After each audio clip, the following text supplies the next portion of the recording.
فبالتالي اتبرمجت في دماغك وفي كل كيانك ان الحاجه دي ما تعملش غير بالطريقه دي. تخيل معايا ان انت قعدت كتير قوي تشتغل في وقت معين مع ناس معينه، والناس دي قعدت تقول لك الحاجه دي ما تتعملش غير بالطريقه دي، ما تتعملش غير بالطريقه دي. كل ما تحاول تطلع براها مثلا تبقى لسه الدنيا صعبه شويه، فيتقال لك ما قلت لك ما تتعملش غير بالطريقه دي. فبالتالي اتبرمجت في دماغك وفي كل كيانك ان الحاجه دي ما تعملش غير بالطريقه دي. وبعدين فجاه تلاقي حد تاني جه فجاه out of nowhere وعملها فعلا بطريقه تانية.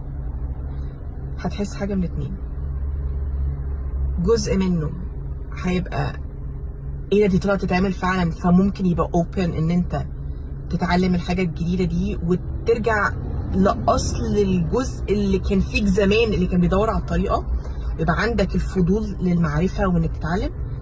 او هيحصل حاجه تانية، ان هيحصل تريجر ان دي طلعت تتعمل بطريقه تانية، فبالتالي ده معناه ايه عليا انا بقى؟ يبقى انا اللي مقصر، او انا هبان مقصر، او هو هيبان احسن مني. فهيحصل حته كده مش ايجابيه خالص، which is يا ههاجم اللي عملها بطريقه غلط، يا احاول اذيه، يا احاول اثبت انه غلط. فابتدي اطلع الجزء اللي له علاقه بالانسكيورتي اللي جوايا على اللي قدامي، مع البروجكشن.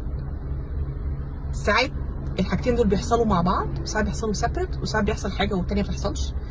بس في اغلب الاحيان احنا كبشر بنعدي بالاثنين، بس في صوت منهم بينتصر على الاخر، واللي بيحدد مين فيهم اللي هينتصر هو قيمنا ومبادئنا ومدى شغلنا على نفسنا، مدى شغلنا على الجزء الضلمه اللي جوانا اللي بيسمح لنا نراجع نفسنا. لان مش عيب ان يجيلي الصوت اللي هيحس بالغيره على فكره، لكن العيب ان اسيب الصوت ده هو اللي ينتصر في اذي اللي قدامي.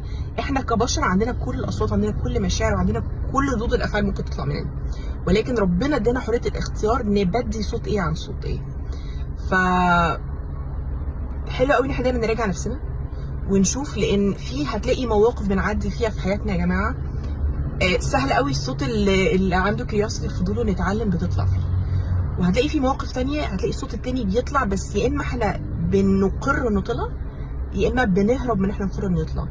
واجان احب اقرر، مش عيب اني عندي الصوتين، العيب اني اتجاهل او اني اكتمه او اتظاهر بانه مش عندي، او اني الاسوأ بقى اني اختار اني ارجح الصوت اللي يأذي اللي قدامي بس عشان مخي عايز يحميني من فكره اني اطلع بره كومفورت زون اللي اتعودت عليها، ان قال يعني ما كانش في طريقه تعمل غير هي دي، بينما طلع في طرق تانية ممكن تتعمل.